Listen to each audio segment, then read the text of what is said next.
Bienvenidas y bienvenidos sean todas y todos ustedes a este espacio que llega por cortesía de Amor Nice Studio.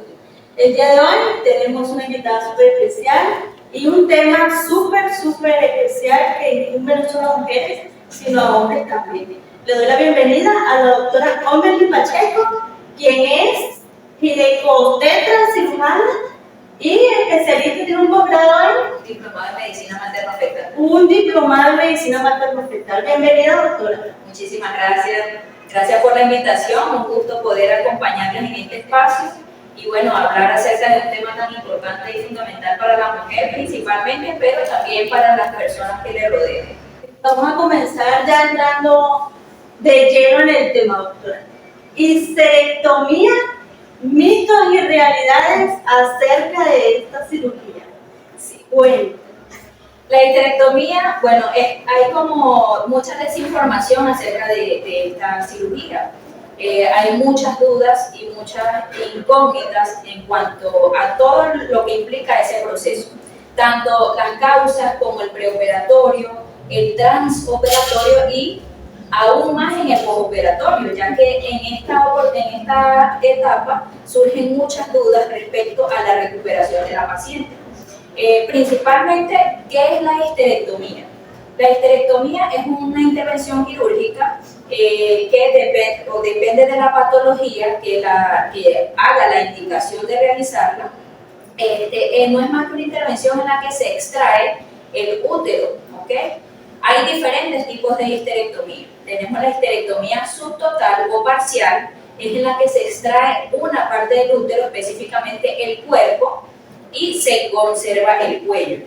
En la histerectomía total se extrae completamente el órgano, tanto el cuerpo como el cuello del útero.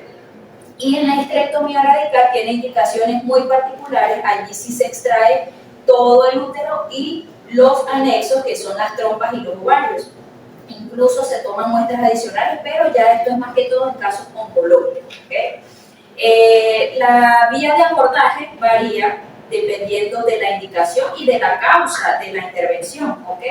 Ya que hay patologías en las que el útero aumenta mucho de tamaño y pues la vía laparoscópica no es lo más ideal, porque tenemos las dos opciones, tanto la vía abdominal, que es la cirugía abierta, que llama, y la vía laparoscópica, pero esto depende de la causa, del motivo o de la indicación de la histerectomía, ¿ok?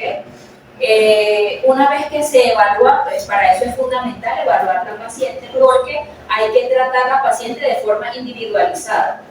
No todos los casos son iguales, no todas las pacientes viven esta experiencia de la misma manera.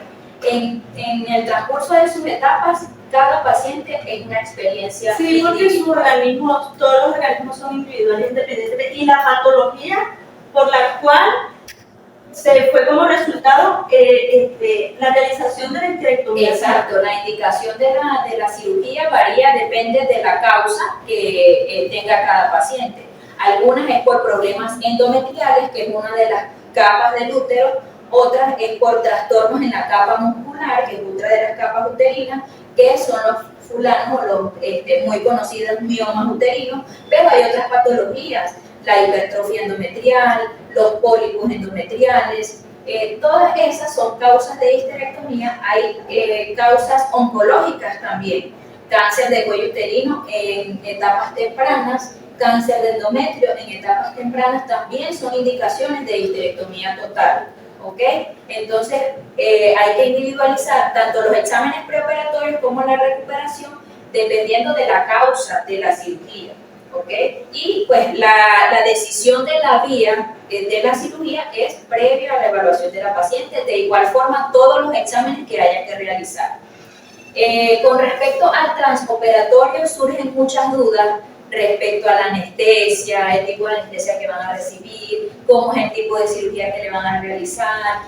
Hay una frase muy común, me van a sacar todo. Eso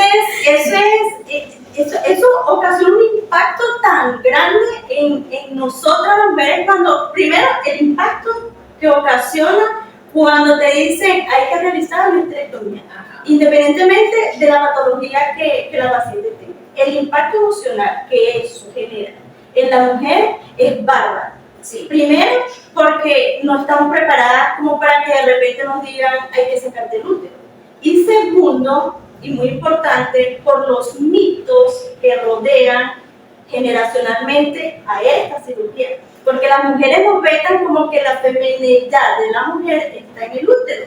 El útero fue creado para concebir, para albergar el bebé intrauterino, y si no tienes útero, entonces dejas de ser mujer. Ese es uno de los mitos que nos asusta muchísimo. ¿Cómo vamos a quedar después de la cirugía?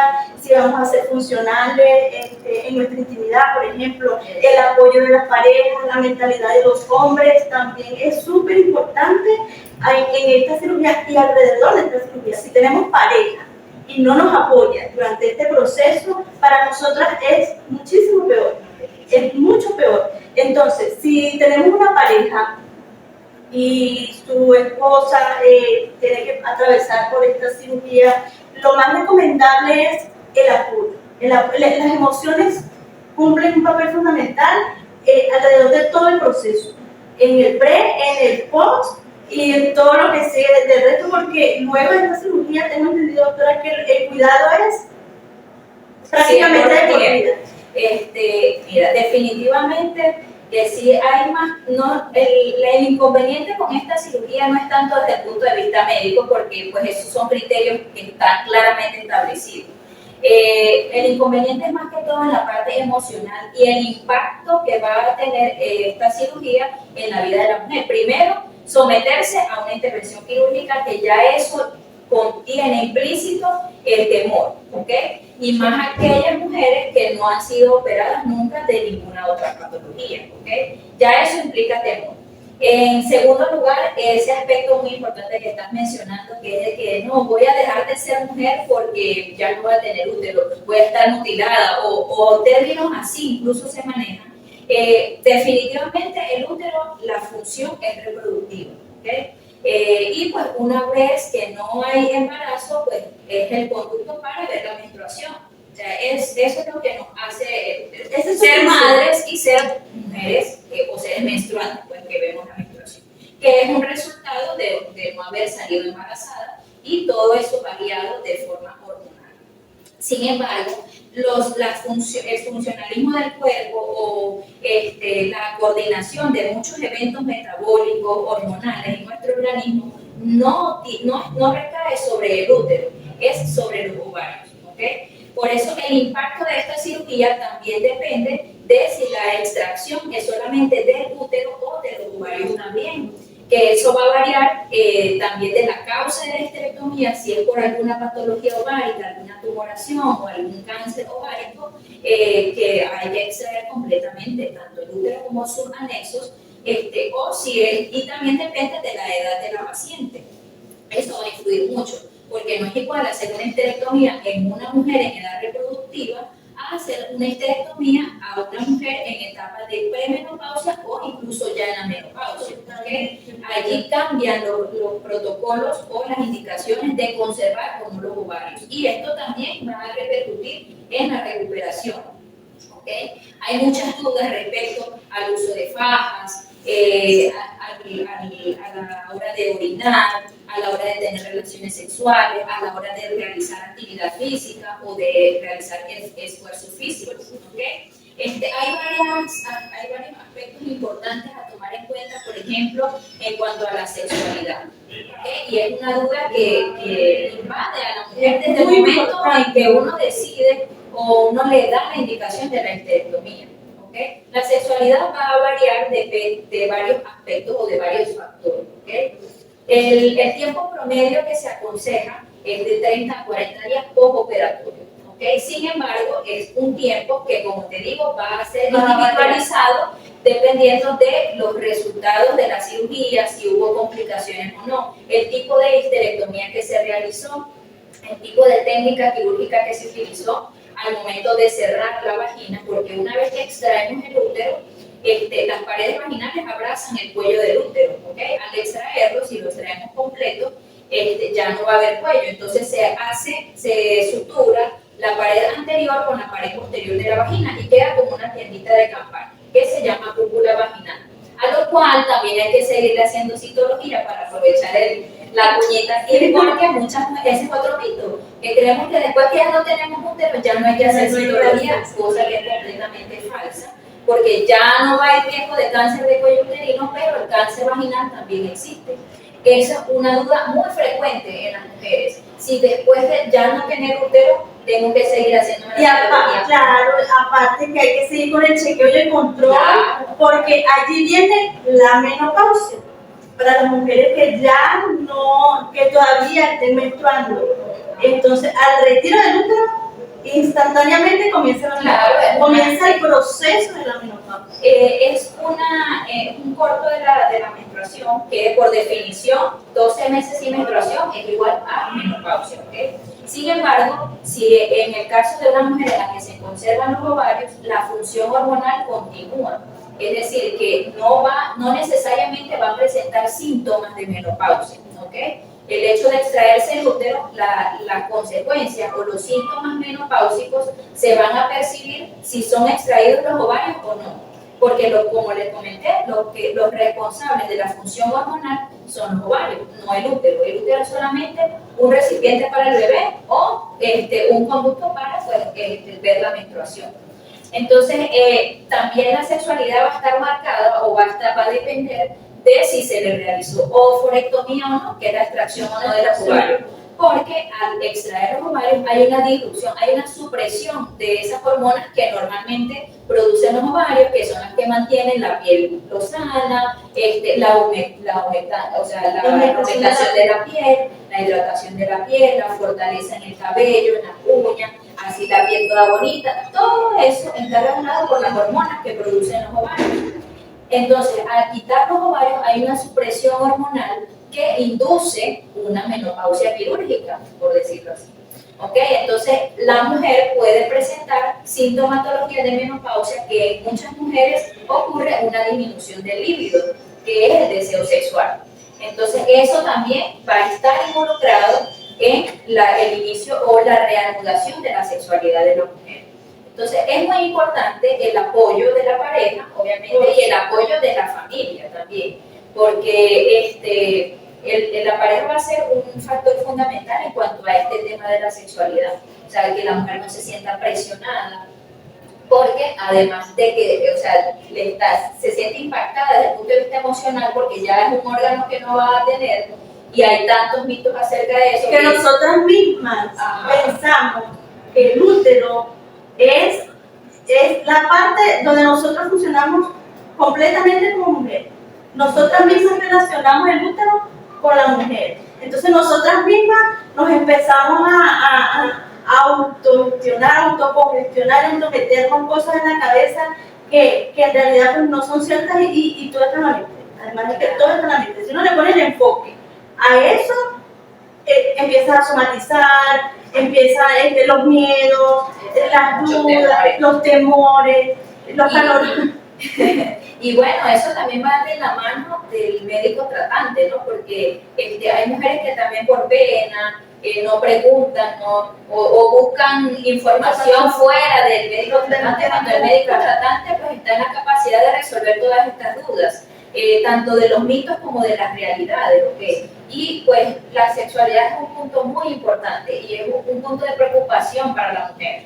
Eso creo que es el primer lugar de las dudas de la mujer. En cuanto a lo segundo y tercer lugar, está el esfuerzo físico, la reanudación de la actividad física. Eso, como les digo, también va a ser muy individual porque va a depender de la recuperación de la paciente. ¿Okay? También depende del tipo de cirugía que se haya realizado. Si es vía abdominal, pues vía laparoscópica, la recuperación es completamente diferente y la experiencia de cada paciente es completamente diferente. Es una cirugía en la que pueden haber muchas complicaciones desde el punto de vista vesical, la vejiga urinaria, desde el punto de vista intestinal, pueden ocurrir lesiones y pues eso, si hay alguna complicación, la recuperación va a ser completamente diferente.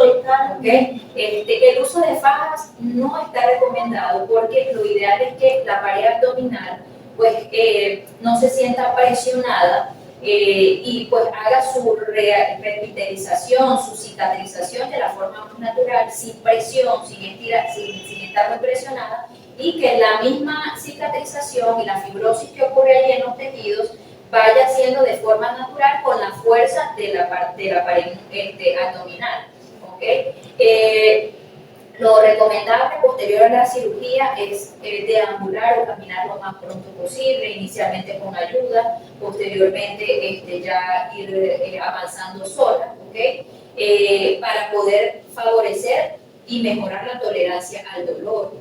La tolerancia al dolor va a depender también del umbral del dolor de la paciente, pero también del manejo del dolor por parte del equipo médico que está manejando el operatorio, el transoperatorio y el postoperatorio de la paciente, más que todo, que es cuando ya la anestesia es una de las cirugías más dolorosas, considero. Es una cirugía muy en tu experiencia fue muy dolorosa, sí, por eso varía, exacto. Revisando el tema, hay muchos videos acerca de histerectomía y mi experiencia. Y si tú te colocas a escuchar, hay infinidad de experiencias, algunas que fue maravilloso. Sí, yo para las mujeres que a los 15 días están súper bien. Y uno como que... Sí, a mí qué me pasó. Mira, para retornar a las actividades básicas, a los 30 días ya se puede retornar a las actividades básicas. Como te digo, depende de la recuperación. Ahora, la actividad física sí debe ser supuesta por lo menos 2 a 3 meses posterior a la cirugía, porque hay algo muy importante que las mujeres olvidan en algunas oportunidades, que la cicatrización externa solamente es la piel, pero si en el caso de una histerectomía abdominal vía alta, o sea, vía abierta, una cirugía abierta, son varias capas del cuerpo que se cortan.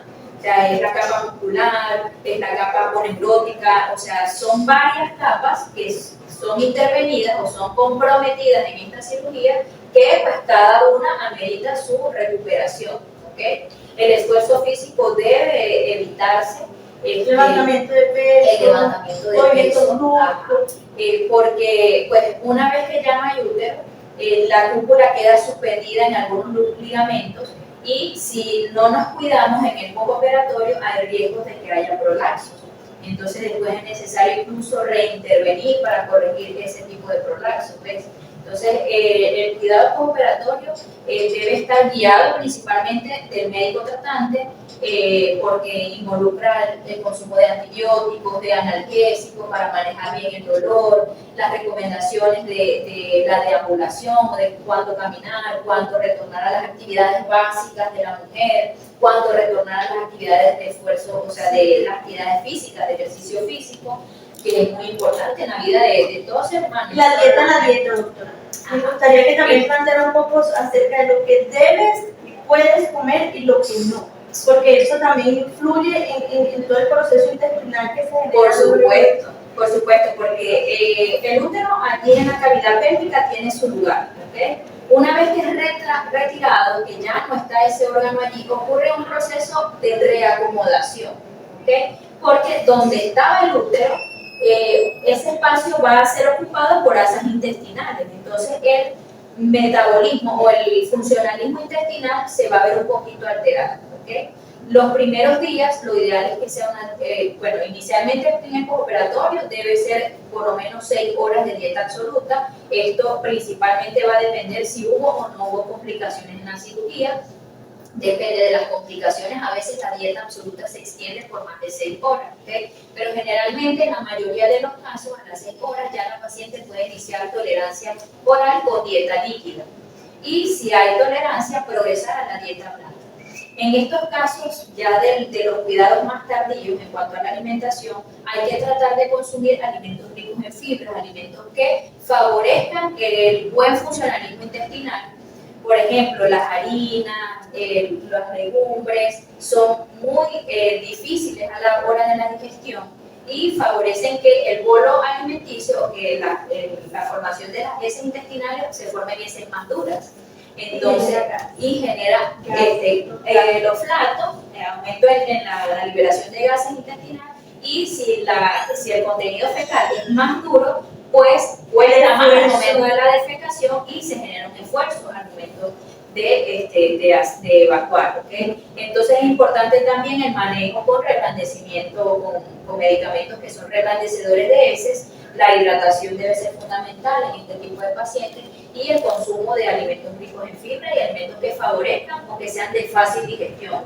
Tratar de disminuir o eliminar los carbohidratos, las harinas principalmente, las legumbres, hay carbohidratos sintéticos, carbohidratos naturales, tratar de suprimirlos al máximo para que la digestión de los alimentos sea lo más fácil posible y las heces sean blandas, pues no sean tan duras para evitar el esfuerzo físico en este sentido. ¿Okay?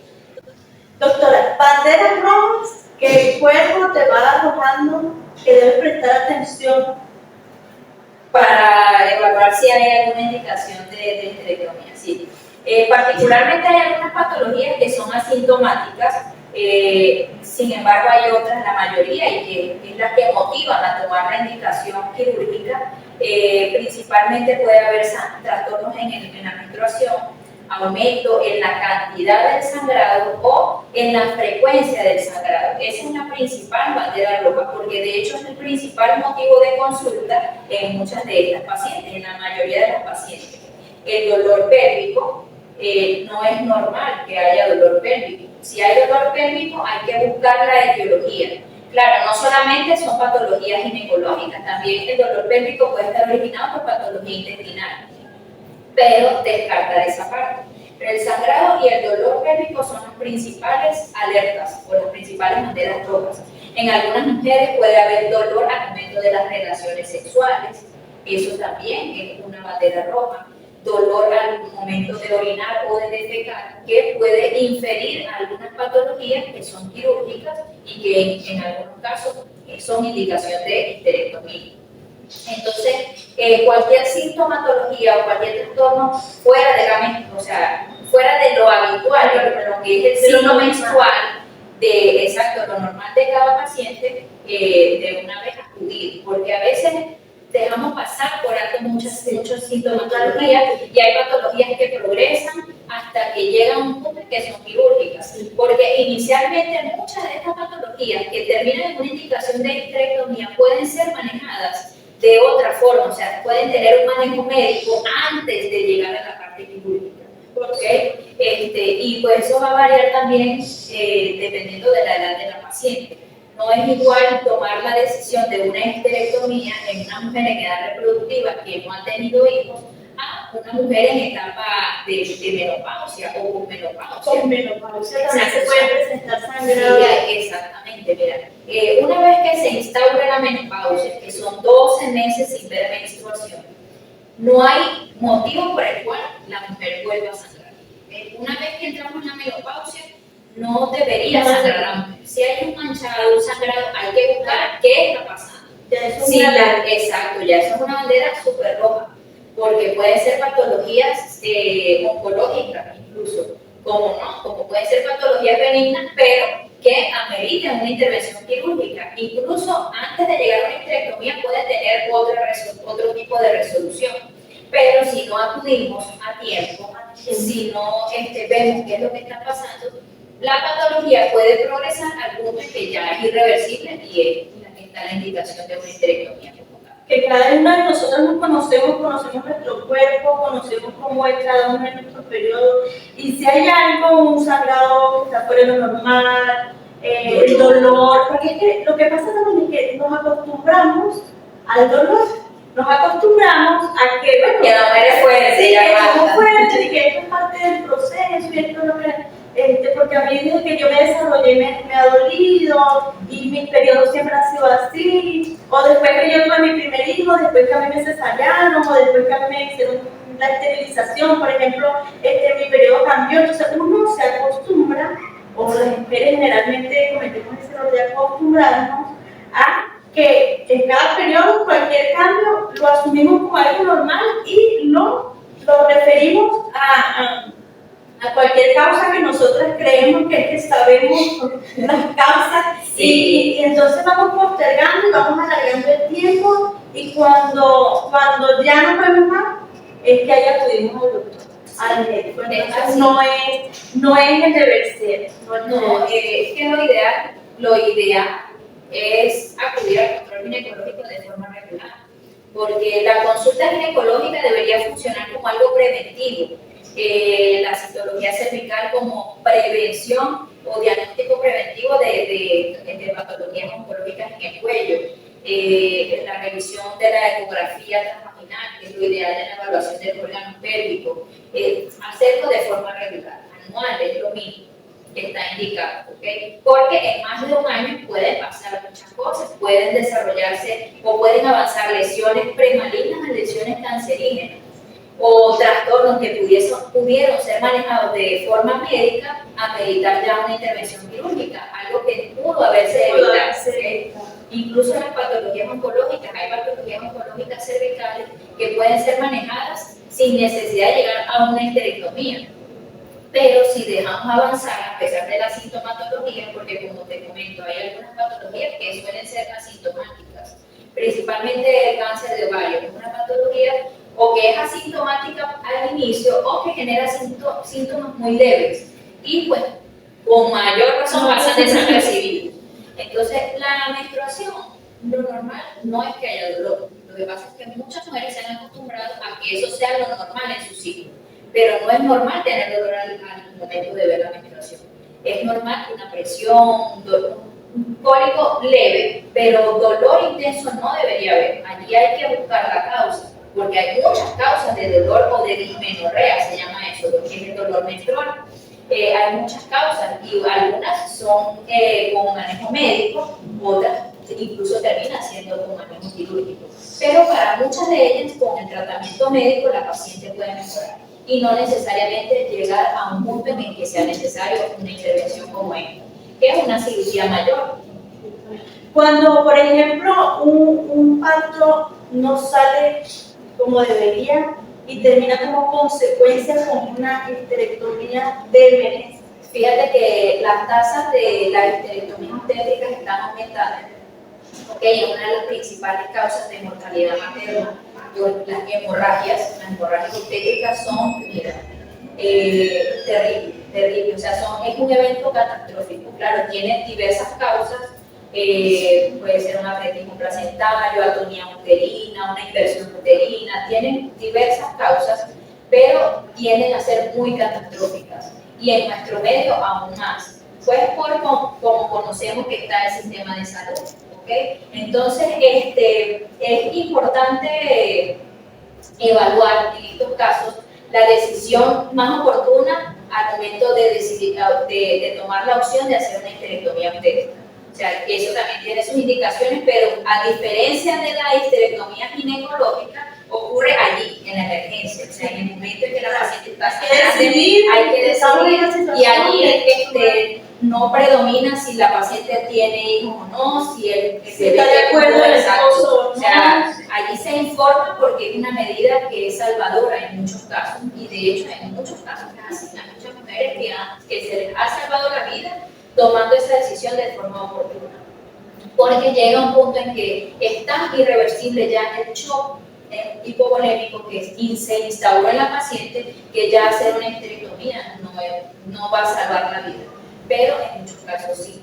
Y pues se describe que de 4 a 5 pacientes por cada 100.000 partos actualmente están en la incidencia de histerectomía obstétrica, pero eso generalmente es por complicaciones en el operatorio, si es una cesárea o en el posparto.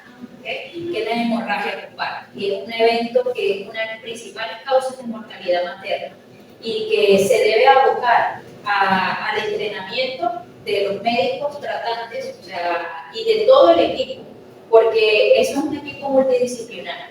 Allí interviene el manejo de los líquidos por parte del anestesiólogo, la actuación rápida del equipo de enfermería, del cirujano, si es una cesárea, o del que está teniendo el parto, si es un parto vía vaginal.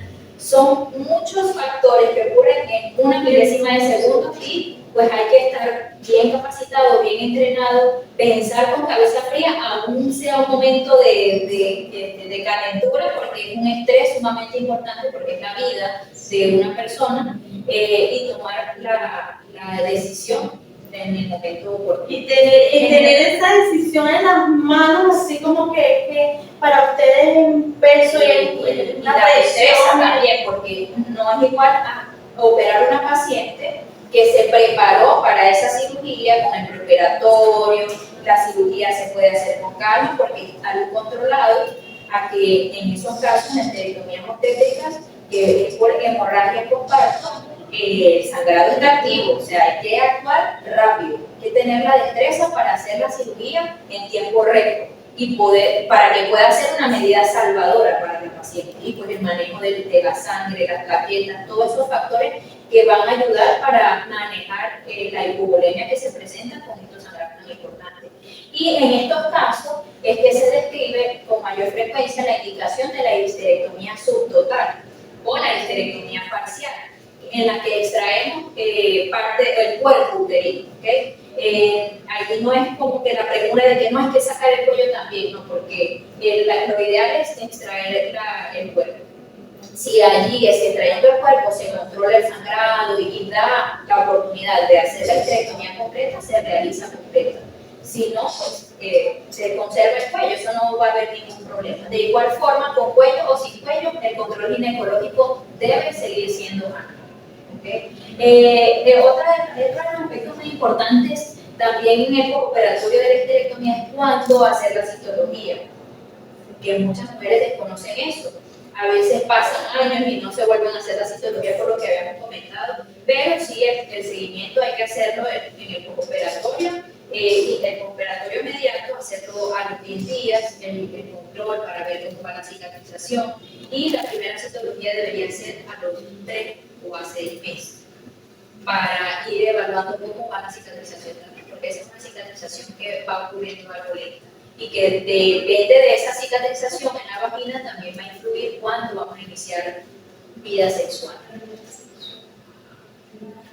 Bueno, doctora, otra cosita que también me causa mucha intriga con el asunto de los ovarios y el retiro de los ovarios. Cuando la mujer ya tenía su menopausia antes de la cirugía o cuando la mujer aún no haya tenido la menopausia al momento de la cirugía, ¿cómo se evalúa el tratamiento postoperatorio en cuanto a hormonas? ¿Cuáles son el tratamiento indicado para que la mujer continúe con su proceso hormonal, por decirlo de alguna manera? Claro, la indicación de la terapia de reemplazo hormonal pues, es individualizada. Eso depende de los síntomas que presente la mujer. Y bueno, en algunos casos es algo muy personal, muy individualizado, dependiendo de la paciente. En algunas es necesaria y obligatoria la indicación de terapia de reemplazo hormonal, en otras no tanto. Se utilizan pues, las hormonas que normalmente producían los ovarios de forma exógena para simular esa producción hormonal que antes tenían los ovarios. La decisión de la extirpación o no de los ovarios va a depender de la edad principalmente y también de los hallazgos intraoperatorios. A veces se puede pasar que el plan quirúrgico sea solamente la histerectomía y durante la intervención se decida extirpar los ovarios porque están afectados, tienen alguna patología que no fue diagnosticada previa a la cirugía. Que no se pudo haber visto. Exactamente, porque los diagnósticos complementarios de imagen, ecografía, tomografía, primero tienen su indicación. Los estudios más costosos tienen su indicación, no se hacen en todos los casos. Y por ecografía hay diagnósticos que no se pueden hacer tan certeros en algunas ocasiones. Si la decisión de la extirpación ovárica principalmente repercute en la edad, si es una mujer joven. Si es una mujer que está cercana a la fase o a la etapa de la menopausia, se decide la extirpación, porque el funcionalismo ovárico es eso, la liberación hormonal. Y en una mujer joven, la única forma o la única opción de que tenga indicación de extirpación quirúrgica de los ovarios es que estén afectados. En algunas ocasiones está afectado uno de los dos, y pues se extrae uno y se conserva el otro. Pero siempre en edades jóvenes se trata de ser lo más conservador posible. Y en edad premenopáusica o ya menopáusica, si la decisión es de extraer los ovarios, estén afectados o no, porque ya no están cumpliendo su función. En una mujer ya con la menopausia instaurada, pues ya los ovarios no cumplen ninguna función, entonces no es necesario dejarlo, porque más adelante pueden desarrollar una patología ovárica, que es poco frecuente, pero sí ocurre. Entonces hay que someter a la paciente a otra intervención quirúrgica para manejar una patología que se pudo haber evitado extrayendo los ovarios en el momento oportuno. No es que la mujer ya vivió su proceso de menopausia de manera natural, porque es un proceso total, absolutamente natural, que hay que vivirlo y que hay que procesarlo tal cual es. Es una etapa en la vida de la mujer que hay que recibir con los brazos abiertos, orientarse también, porque respecto a ese tema hay muchísimas dudas también, se tiende a caer en la depresión, no hay apoyo familiar, lo que la rodean no manejan mucho cómo se siente la mujer en esa etapa, porque son muchos síntomas. También hay mujeres que lo atraviesan de una manera tan diferente y tan el impacto, hay mujeres, conozco mujeres que tienen su menopausia, su premenopausia prematura y tienen problemas de nervios, de ansiedad, de ataque de pánico y el proceso cada vez las tasas de depresión van en aumento en la etapa posmenopáusica. Y bueno, el manejo pues debe ir de la mano con el médico tratante para aclarar todas las dudas que se tengan, manejar los síntomas de forma oportuna y de la manera adecuada. Y bueno, o sea, orientarnos bien en eso. Y el uso de la terapia de reemplazo hormonal pues, es individualizado, ya que se debe hacer por tiempo, por las dosis bien indicadas y por tiempo a corto plazo, o sea, por cortos plazos de tiempo. No se puede abusar tampoco de la terapia de reemplazo hormonal porque hay muchas patologías oncológicas que son dependientes de estrógenos, que son la principal hormona que se utiliza en la terapia de reemplazo hormonal. Hay muchos cánceres de mama que son estrógeno dependientes. Entonces, si abusamos de la terapia de reemplazo hormonal, podemos generar un daño en la paciente. Por eso es que hay que individualizar la indicación de la terapia de reemplazo hormonal y saberla manejar, tratar de manejarla por cortos lapsos de tiempo y en unas dosis adecuadas para no generar ese daño en la paciente. Y poder manejar de una forma adecuada también toda la sintomatología que pudiese presentar. Y acudir al médico. Es importante acudir al médico porque hay veces que dejamos pasar entre el mismo ajetreo de la vida cotidiana, de todas las cosas que tenemos que procesar a diario, se nos va pasando. Y entonces cuando ya nos damos cuenta estamos, ya hemos dejado pasar mucho tiempo y tenemos se han cosas presentado cosas que ya son más de difícil manejo. Cosas que se pudieron haber evitado también. Bueno, doctora, hemos llegado hasta el final, agradecida con Dios, con ustedes por habernos abierto las puertas a la familia Quality, de la cual forma parte la doctora. Gracias. Muchísimas gracias, muy agradecida por su receptividad con nosotros, porque este tema es muy importante. Sí, No solo para las mujeres, para los hombres también. Hombres, apoyen a sus mujeres, a sus esposas, a sus madres, a sus hermanas, a sus amigas, porque es que los hombres están hablando de las mujeres, compañeras de trabajo, cuando están pasando por su proceso de sus periodos menstruales, tengan paciencia, sepan llevarla con tranquilidad, porque no es fácil. Los cambios hormonales para las mujeres no son fáciles. Además de que las mujeres tenemos que lidiar cada vez con muchas cosas más, el periodo menstrual para nosotros, los cambios hormonales, a veces que tenemos una ganas inmensa de llorar y no sabemos por qué, pero es que queremos llorar de verdad y es algo que nos sale del corazón. Sí, en muchas oportunidades somos hasta objeto de burla por parte de las personas que nos rodean.